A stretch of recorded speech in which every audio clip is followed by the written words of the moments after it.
The house was filled with the smell of roasted turkey and cinnamon candles, Christmas songs playing softly in the background. The tree sparkled in the corner, and laughter echoed from the dining room. Sarah sat at the table, trying to smile, trying to look like she belonged. She had dressed carefully for this night, hoping her husband's family would finally see her as part of them. Tina, her sister-in-law, was walking around with a glass of soda in her hand, joking loudly, drawing all the attention as always. Sarah sat quietly, folding her napkin in her lap, pretending not to notice the way Tina's eyes lingered on her with a smirk. It happened so fast.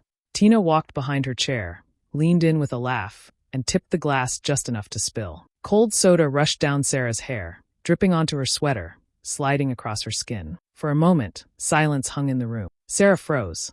She felt the sticky liquid soaking her, her hands shaking as she reached for a napkin. Then the silence broke, not with apologies, not with concern, but with laughter. Her husband's parents chuckled first, then Tina giggled, holding her stomach as if she'd done something clever. Even Daniel, her husband, only gave a weak smile and shook his head, as though it were nothing more than a silly accident. Sarah's face burned. Her heart pounded so loudly it drowned out the music. She wanted to vanish, to sink into the floor and never be seen again. She dabbed at her hair with trembling fingers, soda dripping onto her plate. No one rushed to help her. No one said it was wrong. She looked at Daniel, hoping for a hand on her shoulder, a word of comfort, any sign that he was on her side. Instead, he avoided her eyes, busying himself with his fork. Her throat tightened, and she forced herself not to cry. Crying here, in front of them, would only give them more to laugh at.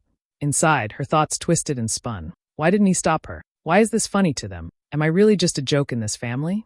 The sound of their laughter felt heavier than the soda on her skin. It pressed against her chest, sharp and cruel. The night went on as if nothing had happened. Conversation shifted back to presents and plans for the new year, while Sarah sat damp and humiliated, holding her silence like a shield. She smiled when she was supposed to, nodded when someone looked at her, but inside, she felt herself breaking. This was Christmas, and instead of warmth, she felt like an outsider at her own table.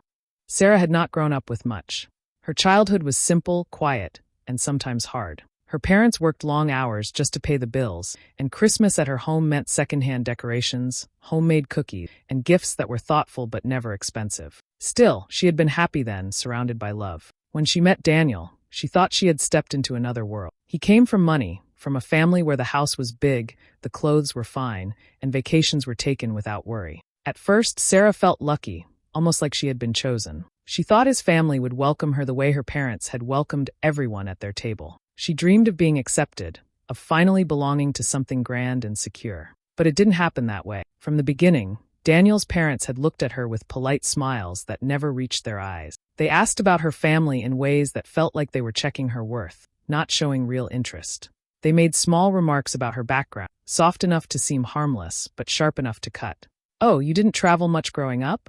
Your father worked in maintenance, right? They never said she wasn't good enough, but Sarah always heard it in their tone. Daniel never seemed to notice, or maybe he just didn't want to. He loved his family's approval too much. Whenever his mother made a cold remark or his father brushed Sarah aside during conversations, Daniel would shrug and say, "That's just how they are. Don't take it seriously." He never defended her, never stood up for her, and over time Sarah stopped expecting him to. Tina, Daniel's younger sister, was even worse. From the very beginning, Tina made it clear that Sarah was not worthy of their family. She would compare her clothes, her job, her education, always making little digs. "Oh, that's a nice dress. Did you get it on sale?" Or, "It must be hard not having a degree from a top school." She said these things with a laugh, as if they were jokes, but Sarah felt the sting every time. Tina competed with her in small, cruel ways. If Sarah brought a dish to a family dinner, Tina would whisper that it was too simple or a bit undercooked. If Sarah tried to join a conversation, Tina would roll her eyes and interrupt. Every action Sarah took was twisted into something laughable. Sarah tried over and over to win them over. She baked for them, dressed carefully, offered help whenever she could. She smiled through the insults, told herself she just needed to be patient, that eventually they would see she was good enough for their son and brother. But no matter how much she gave, it was never enough. The harder she tried, the more invisible she felt. When Daniel's parents praised Tina, Sarah clapped along, even though her chest ached. When Daniel ignored her discomfort, she swallowed her words, fearing that speaking up would only push him further away. Inside, though, she carried a growing weight. She felt like she was living two lives, one where she pretended to be fine, and another where she cried alone in the bathroom after dinners with his family. She wanted love and acceptance, but what she got was silence and judgment. Her marriage became lonelier than she had ever expected. Daniel was there in body but not in spirit. He avoided real conversations, brushed aside her worries, and seemed more concerned with keeping his family happy than keeping his wife safe. Sarah told herself that maybe this was just marriage, maybe all women went through this.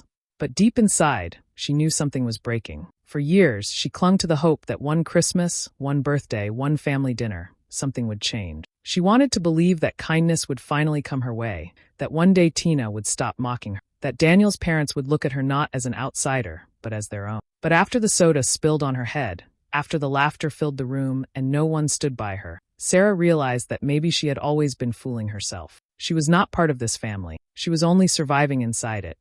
The dinner table carried on as if nothing had happened, but Sarah could feel the laughter still hanging in the air, sticking to her skin more than the soda ever had. Every time she moved, she heard the faint sound of her damp sweater clinging to her, reminding her of the moment. And though people had turned back to their food and chatter, Sarah noticed the way Tina kept glancing at her, a smirk tugging at her lips, as if she was proud of what she had done. Before dessert was even served, the story had already turned into a joke. Daniel's father leaned back in his chair and chuckled. "Tina, you've always been a prankster." His mother covered her mouth, as though she was trying to hold in laughter but couldn't. "At least it was soda and not red wine," she said, her voice light, her eyes sharp. Sarah felt her stomach twist. She didn't even taste her food anymore. She just pushed it around her plate. Each comment was another cut. Nobody saw the hurt in her face, or maybe they did and didn't care. And Daniel, he was sitting right beside her, close enough to feel her tremble, close enough to notice her silence. But he said nothing. When his father made another joke, Daniel gave a half smile, almost embarrassed, but not for her, for himself. When they finally left the table, Sarah thought maybe Daniel would take her aside. Maybe he would tell her he was sorry, that it was wrong, that he should have spoken up. But when they got to the car, he only sighed and said, "Don't take it so personally. You know how Tina is. She was just messing around." Sarah turned her face to the window, so he wouldn't see her tears. His words were like a door shutting inside her. If her own husband wouldn't stand for her, then who would? Later that night, everyone gathered in the living room for gifts. Wrapping paper crinkled, lights twinkled, and the children ran around happily. Sarah sat on the couch, still feeling sticky, still feeling small. Tina sat across the room, laughing loud enough for everyone to notice. At one point, she leaned close to another cousin and whispered something, then both of them burst into laughter. Sarah caught her name in the whisper. She didn't need to know the rest. Then Tina raised her voice just enough for others to hear. "Careful, don't sit too close to Sarah," she said with a grin. "She's a magnet for spills. Next thing you know, you'll be drenched too." The room erupted again in chuckles. Sarah froze, her fingers gripping the edge of the couch cushion. She kept her eyes down, afraid that if she looked up, her face would betray the storm inside her. Her chest ached. It wasn't just the soda anymore. It was the years of comments, the cold stares, the constant reminder that she didn't belong here. She glanced at Daniel, waiting, hoping, silently begging him to say something this time. But he only gave a short laugh and said, "All right, Tina, enough." His voice was weak, without real weight, almost playful. It wasn't defense, it was dismissal. Sarah felt the last bit of hope inside her crack. She realized that she could not keep waiting for him to fight for her, because he never would. In that moment, surrounded by glittering lights and shallow laughter, she felt more alone than she had ever felt in her life. She didn't argue. She didn't cry. She didn't let them see how deep the wound had gone. But inside, she made a quiet promise to herself. She could not live like this anymore. She would not keep begging for respect that would never come. The decision was small and silent, buried under her calm face and her forced smile. No one in the room saw it. No one heard it. But for Sarah, it was the first step towards something she had been too afraid to imagine until now. A life where she no longer let their cruelty define her. The days after Christmas felt heavy and silent for Sarah. At home, the decorations still hung in the living room, the tree still lit up each night, but the joy that should have come with the season was gone. She avoided Daniel when she could, hiding in the bedroom, pretending to be busy with chores. Even when they sat together, she felt like she was invisible. He scrolled through his phone or watched TV, never noticing the way her eyes stayed red from crying. She replayed the Christmas night in her mind again and again. The sound of laughter, the cold soda, Tina's voice cutting through her like a knife. She thought of the way Daniel had brushed it off, telling her not to take it personally. Each time she remembered, the pain grew sharper. It wasn't only about what happened that night. It was about everything that had happened before. Sarah thought back to other moments. Like the first Thanksgiving she spent with them, when she had worked all day to bring her mother's pumpkin pie recipe. She had placed it on the table with pride, but Daniel's mother had tasted it and said, "It's nice, though it's not quite as smooth as ours." Everyone had smiled politely, then turned back to Tina's pie, praising it as perfect. Sarah had sat there, her chest burning, her fork untouched. Or the time at a summer barbecue when Tina had pointed out Sarah's simple dress. "That's cute," Tina had said, her tone playful but sharp. "I think I saw something just like it at the discount store last week." Daniel had laughed then, too, and Sarah had swallowed her embarrassment with a forced smile. The small moments stacked together in her memory like bricks, building a wall between her and the family she wanted so badly to be part of. Every holiday, every gathering, left her smaller, quieter, more unsure of who she was. But Christmas had been the worst. That was the moment Sarah realized she couldn't keep pretending. The laughter at her expense hadn't just humiliated her, it had opened her eyes. One evening, as she sorted through a pile of mail, Sarah noticed a letter addressed to Daniel from his parents. She shouldn't have opened it, but curiosity got the better of her. Inside was a check, along with a short note. This should help with the loan payment. Don't let Sarah worry about it. Her chest tightened as she read it again and again. Loan payments? Help from his parents? Daniel had never told her about any of this. She dug through the drawer where they kept old bills and found other letters, other checks. It was like a puzzle coming together. He had been leaning on his parents for money, hiding it from her. The realization hit her hard. He wasn't just loyal to them out of love. He was tied to them in ways she hadn't known. Every decision, every dismissal of her feelings was connected to that dependence. She was not his priority. She never had been. His family came first, even if it destroyed her. That night she couldn't sleep. She stared at the ceiling, her heart heavy, her mind racing. She thought about how long she had been pushing down her pain, convincing herself that love meant sacrifice. But was it really love, if she was the only one sacrificing? A few days later, she met her best friend, Emily, at a small cafe. Emily had known her since college, long before Daniel. The moment Sarah sat down, Emily noticed her pale face and tired eyes. "What's going on?" she asked softly. Sarah tried to brush it off, but the words spilled out. Everything about Christmas, about Tina, about Daniel's silence, about the letter. By the time she finished, tears blurred her vision. Emily reached across the table and squeezed her hand. "Sarah, this isn't right. This isn't what marriage is supposed to feel like. You can't keep letting them treat you like this." Sarah shook her head. "But I love him. I married him for better or worse. Maybe I just need to be stronger." "No," Emily said firmly. "Being stronger doesn't mean letting people walk all over you. It means standing up for yourself. You've been patient, you've been kind, and they've given you nothing in return. At some point, you have to choose yourself." Her friend's words stayed with her. Choose yourself. They echoed in her mind each time she looked at Daniel, each time she thought about the years she had spent waiting for things to change. Sarah felt torn in two directions. One part of her clung to the love she had once believed in, the dream of a happy family, the hope that Daniel would one day see her pain and protect her. But the other part of her, the tired, bruised, hurting part, longed for freedom, for dignity, for a life where she wasn't constantly shrinking just to survive. At night, she lay awake beside Daniel, staring at the wall while he slept peacefully. She thought about what it would mean to leave, to start over, to be on her own. It terrified her, but it also gave her a strange sense of calm. For the first time, Sarah began to imagine a life where she didn't have to beg for respect. A life where she could be enough on her own.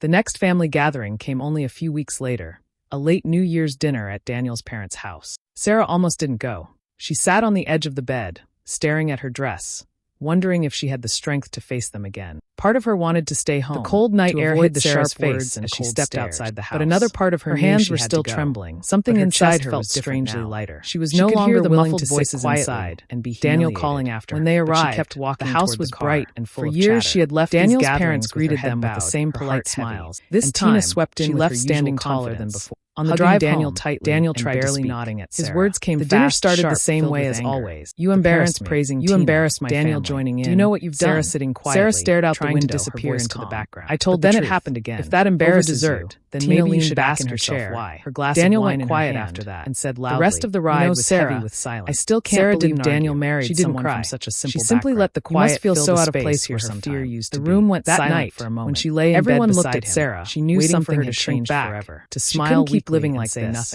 That was what she always did. That never came. Not this time. Sacrificing Sarah's heart pounded in her chest, but her voice came out. She made a decision. You're right, Tina. I do feel out of place. She didn't know how yet, because of where I come from. She knew she had to. It's because of the way I'm treated here. The following days were filled with quiet. While Daniel turned to work, his eyes Sarah began making Tina let out a short, She pulled out her old resume. Don't be so sensitive. Off her laptop. You know I'm just joking. Started applying. Sarah shook her head. Before marriage, you weren't joking at Christmas when you poured soda. She had given it up. You weren't joking when you mocked my clothes, telling herself she would focus on. And everyone here laughed like fitting into his world. But now she saw how much of herself she had lost. The table went. She wanted her own life. The only sound. She also opened a new bank account.